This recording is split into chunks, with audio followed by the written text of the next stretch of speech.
It is my unfortunate duty to let you know that this is the end of the childhood traumas after this video.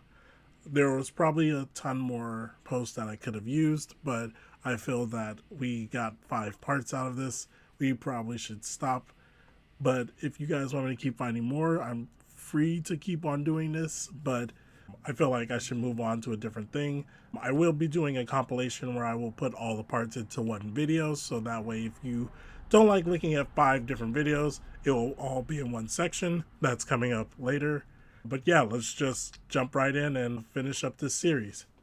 Thanks for watching, and hope you enjoyed the last ones that I have, because I feel like I saved the best for last. So let's see. What is your childhood memory that you thought was normal but realized it was traumatic later in your life? My best friend at the time and I used to live in this small country town. Everybody knew everyone and it was quiet. Not much happening around town any time of the year. One day my friend and I were walking up and down the street picking berries off trees when I had to wee, so I hurried home. 3 or 4 houses down from where I was my home, and went about my business. I must have gotten distracted by my Barbies on the way back, because about 20 minutes later, my best friend came running back to my house, her thighs covered in blood. Turned out that our neighbor those few houses up was a pedophile and tried raping her in his backyard. She was being too loud, so he covered her mouth, but she struggled her way out somehow from his grasp. Crawling down the driveway, he caught her, shoved gravel up her vagina and let her go. I still remember my mum and her mum calling the police and looking like they had just witnessed a murder. My friend is doing fine now and lives a happy life after many years in therapy, and has gone on to marry a very lovely man too. What happened to the neighbor? He ended up in jail. I think he did minimum time though, and then moved a few towns over. Everybody put flyers up around of him and what he was. He eventually ended up back in jail for a similar event. I'm not sure what happened to him after that, as we moved a state away. How old were you guys? 5 and 6 at the time. Gravel? What? I don't know. There was a hearing, and when asked why he had done it, he just chuckled. I don't think anyone that can sit there and rape little girls is going to give you any type of good explanation as to why they would do any of what they do. They're mentally ill. My cousin's extremely religious mother would practice rapture drills with her. This consisted of her mom bursting into her room at like 3 a.m., banging pots and pans together, and screaming, "It's the rapture. The rapture is happening. Will you be saved?"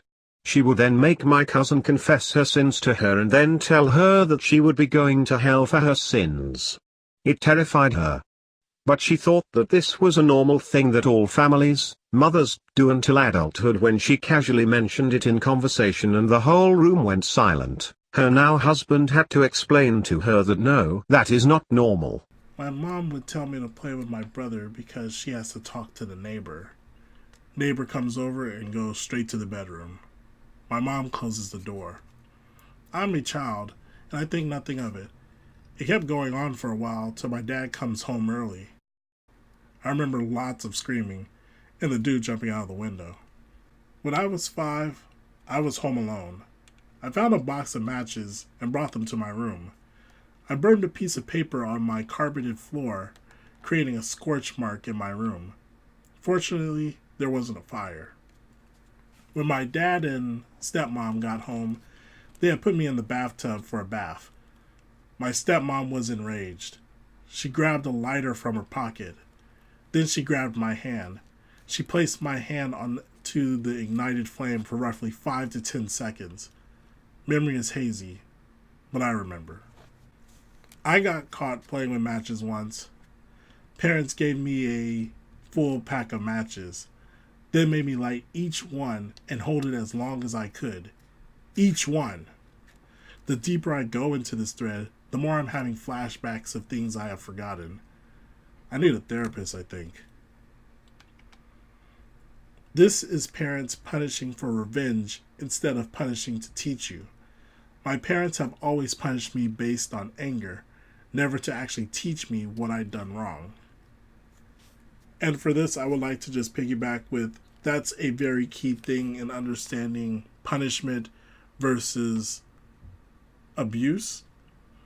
If your parent is doing something not to teach you a lesson, but just to make themselves feel better, like, oh, you did this to me, so now you have to pay, petty revenge in a sense, then that's when you know that you're dealing with abuse, because your parent is supposed to take care of you.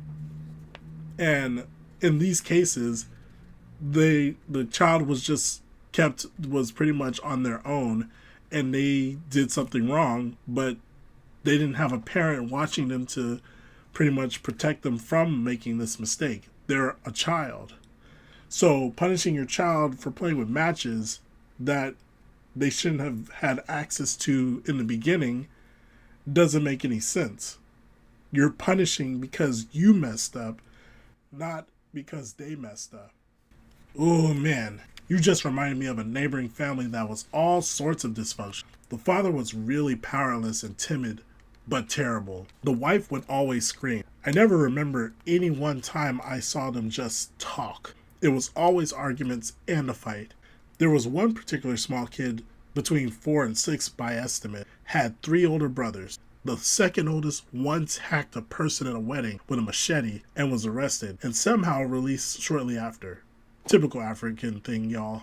Then one day, and this is where your issue reminded me of in the story, the oldest brother took his kid's hand and put them in an open charcoal fire for almost a minute, while unbelievably terrible screams emanated, and we all just watched in horror, being afraid to interfere with the kids. The kid had eaten his boiled sweet potato, I think. I forgot. My brothers, whose house we were staying in, had to go take that kid and tell him they couldn't keep him anymore after he heard about this, until he got tired and advised them against some stuff for handing back their little demon, as he called it. Brother had taken the kid to the hospital and gotten the burns treated. Then the third oldest found the mom asleep naked and drunk and kinda put his sword inside her exposed sheath. He had sex with her basically, only for her to wake up and catch him and shout at him and about it to all who could hear, instead of being ashamed and quiet about it, keeping family trash wrapped up. The second oldest went to beer with the oldest, where they had a fight, and the oldest used a rock to hit the oldest's face, causing a third of his face to peel and hang. The assaulted brother then went to the house, grabbed a huge kitchen knife, I think they still use that knife, not sure, and stabbed the oldest in the side of his lower torso/abdominal area. Bled all over the backseat of my brother's car, who raced to the hospital. He survived. Man, I moved out of there, but I think more horrendous stuff happens every day. Thank God there was no girls there. Wish we had CPS here. That kid's gonna grow up and emulate everything he grew up with. Repeat the whole affair again in his own home one day. I feel like I've commented to death the seriousness of the ramifications of parental behavioral impact on the mind of a child. But again, a child that lives in chaos emulates the same chaos that they were molded by. If you've been affected, go to therapy. It's worth your sanity. And if you know someone, then help them. Help them to get the help that they deserve. I'm sure that a lot of these stories seem like they're out of the ordinary, but you would be surprised to learn how many people you meet that have these sorts of childhood issues. Anywho, I think I've talked enough on parental behavior over this series. End of the line. Hope you enjoyed this series. Comment on which story was your favorite/most hated in the series. Speak to you again soon. Cheers.